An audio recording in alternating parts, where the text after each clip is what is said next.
ऐसे महात्मा पहुंचे हुए संत आज गौतम ऋषि के पास ब्रह्मा जी आकर के अपनी बेटी का रिश्ता पक्का कर दिया,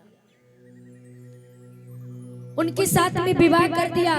अपनी बेटी अहिल्या का सुखपूर्वक से अपना आश्रम बना लिया और आश्रम में अपना जीवन व्यतीत करने लगे। इधर खबर मिली है इंद्र को कि ब्रह्मा जी ने अपनी बेटी का विवाह गौतम से कर दिया।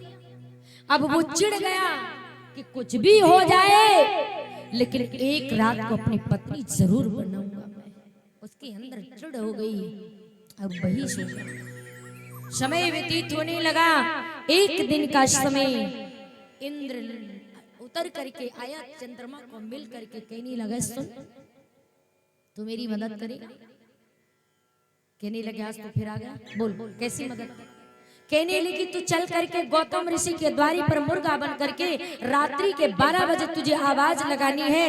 इतना काम करके तू वापस पुनः अपने घर चली जाना।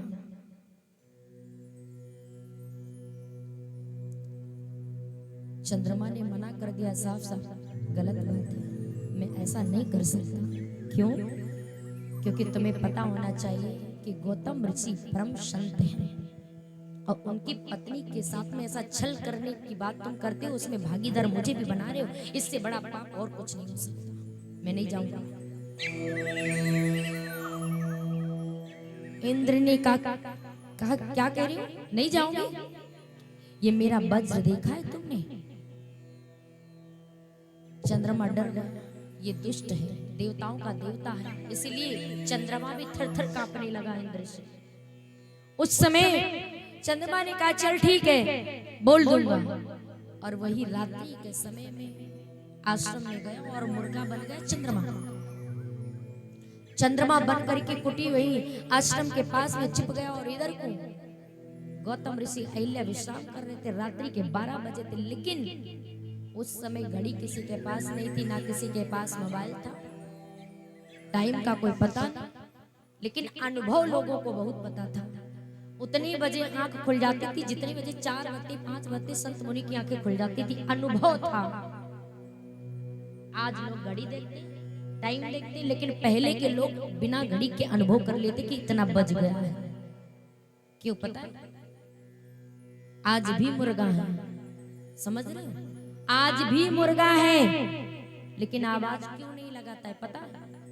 उसको भी समझ है कि लोगों के पास में घड़ी और टाइम है, क्यों अपना गला फाड़े सुबह सुबह। जानवर भी समझदार हो गया है इस कलकाल में। रात्रि के बजे आज वो और चंद्रमा मुर्गा बन करके आकर के गौतम ऋषि के आश्रम में किनारे पे खड़ा हो गया। उस समय विश्राम कर रहे थे। तो जैसे विश्राम कर रहे थे, अब यही आवाज मुर्गा ने एक बार मारी। और जैसे ही मुर्गा ने आवाज मारी, गौतम ऋषि के रात के 12 बजे आंख खुली। और गौतम ऋषि का सुबह का नियम था कि 4 बजे उठकर अपना कमंडल वस्त्र उठा ले तो गंगा स्नान करने चलते, रोज का नियम। जैसे मुर्गा बोला, गौतम ऋषि रात्रि के 12 बजे उठकर बैठ गए और आंखों को मिलमिलाने लगी, आंखें कड़ी कड़ी लगने लगी। और ये हकीकत की बात होती है, अगर कच्ची नींद है ना और रात के हम उठ के बैठ जाए तो मेरी नींद पूरी नहीं होगी तो थकान सी महसूस होती है। गौतम ऋषि ने कहा क्या कुछ ठीक नहीं लग रहा है, क्या बात, मेरी तबीयत खराब है क्या? गौतम ऋषि ने कहा कोई बात नहीं, उठाया अपना कमंडल और चल पड़े। जैसे ही उठे और कमंडल ले लिया, वस्त्र को ले लिया। सुबह का नियम था, गौतम ऋषि का सदा का नियम था, सदा का नियम था, नहाते थे गंगा सवेरे सवेरे। गौतम ऋषि का उसका नियम था, उसका नियम था, नहाते थे गंगा सवेरे सवेरे।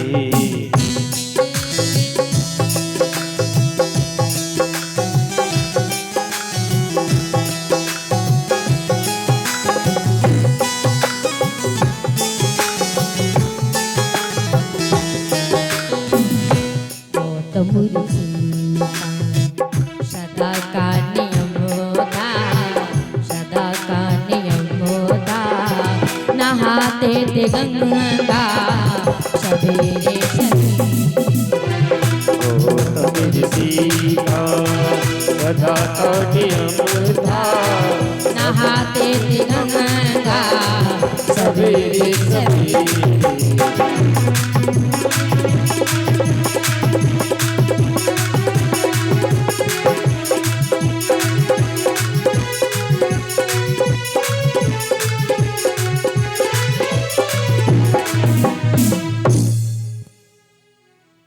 सुबह का शुरुआती का नियम था उठ करके स्नान करना। चल पड़े गौतम ऋषि जैसे ही चल पड़े गंगा के किनारे, अपना उठा लिया कमंडल और अपने वस्त्रों को चल पड़ी स्नान करने। और जैसे ही रात्रि के समय में हाथ से जल में हाथ लगाया और रात्रि के समय माँ विश्राम कर रही थी गंगा मैया। अब कोई विघ्न डाल दे तो कितना क्रोध आता है। और कोई रात को 12 बजे सो रहा है, अब आ गई आंधी तूफान, एक जगाने का ढंग भी हमारी मैया का कैसे, पता है क्या क्या बोलेंगे। ऐसे नहीं जगाया करते हैं जैसे मैया लोग जगाती हैं, उठो उठो पानी बस लो, उठो उठो उठो पानी लो।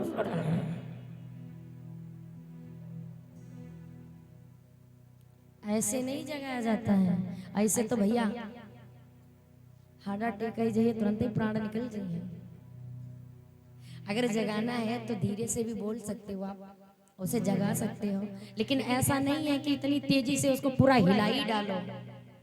और रात्रि के समय में सो रहा है और रात्रि के समय जब जगाओगे तो गुस्सा तो आएगी, का गुस्सा तो ताड़ जड़ भी दे आ गए जगाने, पानी बरसने लगा। तो ऐसा नहीं होता। रात्रि के समय में जगाना भी एक बड़ा पाप होता है। कोई गहरी नींद में सो रहा है और तुम जाके जगाए दो, और गुस्सा लगी आंखें बंद की झाड़ से मरे तमाचा ताड़ से मार दिया। तो ऐसा नहीं है। कोई गहरी नींद में सो रहा हो तो उसको जगाना नहीं चाहिए, बड़ा पाप पड़ता है। हाँ, इसका मतलब ये नहीं कि अब कोई जगाए ना तो तुम 12 बजे तक सोते ही रहो। तो ये थोड़ी ना पाप पड़ेगा कि 12 बजे तुम सोते ही रहो, समय हो गया ड्यूटी का, तुम 12 बजे तक सो ही रहे हो। तो ऐसा नहीं है। बोली श्री रामचंद्र भगवान की जय हो। तो गौतम ऋषि ने जैसे ही गंगा जी में हाथ डाला, तुरंत गंगा मैया उठी और तुरंत कहने लगे, नालायक कौन है, इतनी रात्रि के समय में यहाँ स्नान करने आया है। देखा कि गौतम ऋषि तुरंत बोले, गौतम तुम इतनी रात्रि को?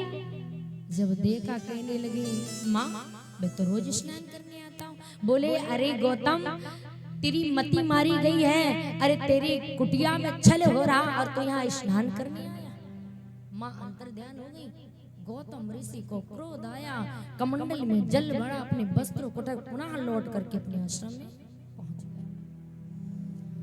इंद्र ने क्या किया, गौतम ऋषि का वेश बना करके अहिल्या के साथ छल किया। और जैसे ही छल किया, गौतम ऋषि ने जैसे ही कुंडी को खटखटाया, अहिल्या अहिल्या अहिल्या को आवाज लगाई, लेकिन अहिल्या तो बैठ गई। लेकिन जिस समय देखा कि पति मेरे यहाँ है तो वहाँ कौन है, अगर वो मेरे पति है तो फिर यहाँ कौन है। मैया की मति भ्रमित हो गई। होने को कोई टाल नहीं सकता। जिस समय आवाज नहीं दी, गौतम ऋषि ने 2 बार आवाज लगाई, लेकिन एक भी जवाब नहीं दिया। एक बार भी क्रोध आ गया। जैसे ही गेट को गौतम ऋषि ने खोला, तुरंत अहिल्या खड़ी हो गई। उसके पीछे इंद्र छुपके से अहिल्या के पीछे खड़ा। अहिल्या ने कोई जवाब नहीं दिया। जब कोई जवाब नहीं दिया और लाल लाल आंखें किए हुए, लाल लाल आंखें किए, गर्म आ गया शरीर। जैसे ही गर्म आ गया शरीर, हाथ में जल लिया और अहिल्या की एक भी नहीं सुनी। अहिल्या बाहर निकल करके आई और हाथ जोड़ करके क्षमा मांगने लगी। उसी समय जल में पात्र में लिया जल और पड़ करके मार दे, पत्थर के समान कर। जैसे ही श्राप दे दी तो पत्थर के समान बन जा। गौतम ऋषि ने क्रोध में श्राप दे दी, एक शब्द नहीं कह पाई। आज इंद्र वो चुप कर भागने लगा, कहने लगा ठहर जा, यही ठहर जा, तेरी हिम्मत कैसे हुई कि मेरी पत्नी के साथ छल करने की? खड़ा हो जा। लिया जल, श्राप दे दिया, जा तेरे शरीर में 1000 छिद्र हो जाए। जैसे श्राप दे दिया, आज वो सर को झुकाकर माफी मांगने लगा। इंद्र उसी समय कहने लगे, हे महात्मा मुझे क्षमा कर दीजिए, मुझसे गलती हो गई। उसी समय कहने लगी, 1000 ये शरीर में छिद्र हो गए, इससे मैं छुटकारा कब पाऊंगा? संत ने कहा, उस दिन तू छुटकारा पाएगा, तू इतना माफी मांग रहा है तो मैं तुझे क्षमा कर रहा हूँ।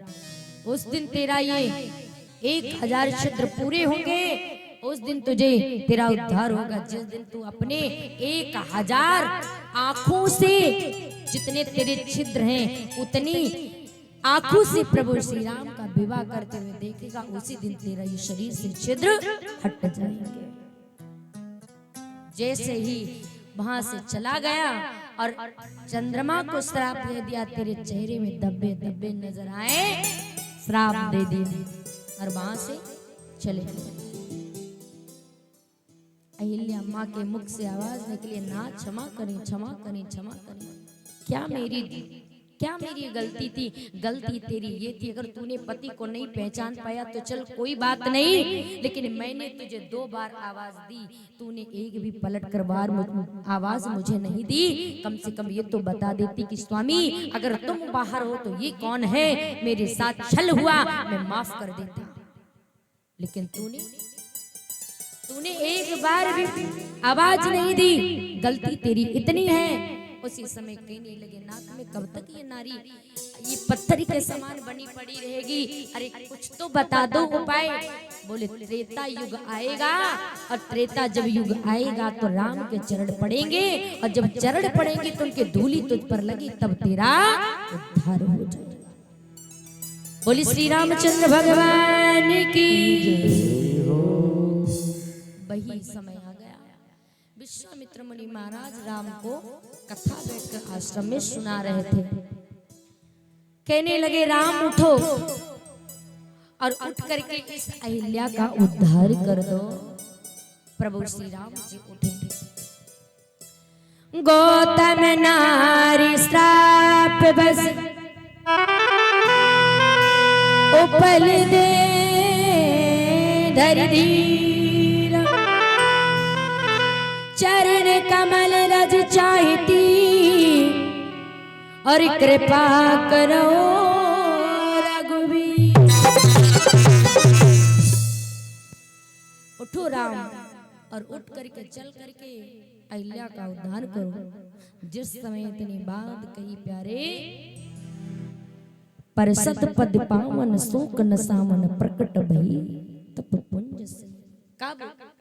जब प्रभु श्री राम जी अहिल्या के पास पहुंचे, और जिस समय अहिल्या के पास में पहुंचे, चरण को उठा करके छूने के लिए आगे बढ़ाया, लक्ष्मण ने कहा, ठहर जाओ भैया, ठहर जाओ।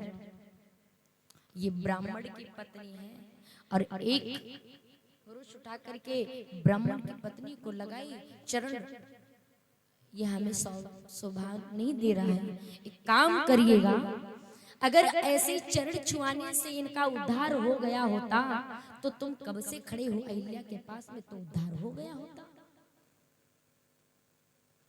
विश्वामित्र मुनि महाराज ने कहा, लक्ष्मण अगर तुमको जाना होता ऐसा कि मेरी कार्य में विघ्न डालोगी तो मैं तुम्हें लाता ही नहीं। राम, क्या तुम अपने भैया की बात मानोगी फिर मेरी मानोगे? कहने लगे, राम प्रभु आपकी माने ना गुरुदेव, भैया की क्यों? तो फिर उठाया पैर तुमने क्यों नीचे रख लिया? गुरुदेव के कहने से पैर तो छुआए, लेकिन उद्धार नहीं हुआ। कारण क्यों नहीं उद्धार हुआ? पता क्यों नहीं हुआ? जो व्यक्ति प्रभु का नाम लेने से तर जाता है, वो सामने से तरता नहीं है। नाम तारण हार है, छुआने से उद्धार नहीं। समझ गए विश्वामित्र की? छुआया तो उद्धार क्यों नहीं हुआ? हो जाना चाहिए था, नहीं हुआ। क्यों नहीं हुआ? राम जी ने फिर उठाया समझ गए गुरुदेव। राम ये तुम्हारे चरणों की रज चाहती है, ये तुम्हारे चरणों की रज चाहती है, उठाओ राम। प्रभु श्री राम ने जैसे उठाकर नीचे रखा था, चरणों में तलवे में इतनी धूल लग चुकी थी। प्रभु श्री राम जी ने जैसे पैर को उठाया और जैसे धरती पे फटका तो उड़ करके धूल अहिल्या के ऊपर गिरी और उसी प्रकार से तेज पुंज प्रकट हुआ। मां अहिल्या का उसी समय उद्धार हो गया। बोले श्री रामचंद्र भगवान की जय हो। भगवान के रज से अहिल्या का उद्धार हो गया।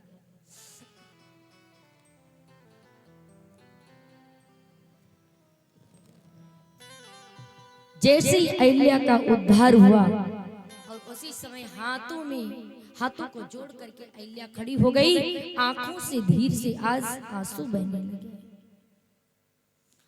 आंसू बहने लगे। आज देखते ही देखते अहिल्या रोने लगी, प्रभु को धन्यवाद कहती है। प्रभु अगर मेरे पति ने मुझे श्राप ना दिया होता तो क्या मेरा आज भाग्य होता कि मैं आपके दर्शन कर पाता, नहीं कर पाती। प्रभु ने कहा देवी मांगो, क्या चाहिए आपको वरदान? तो आज वरदान देने के लिए प्रभु श्री राम जी ने मां अहिल्या के कहने से आज दी है। मुनि श्राप जो दीना अति बल कीना परम अनुग्रह मई। मेरे पति ने जो श्राप दिया उसके कारण मुझे आपके दर्शन हुए। आइए बड़े भाव के साथ में भजन गाते हैं।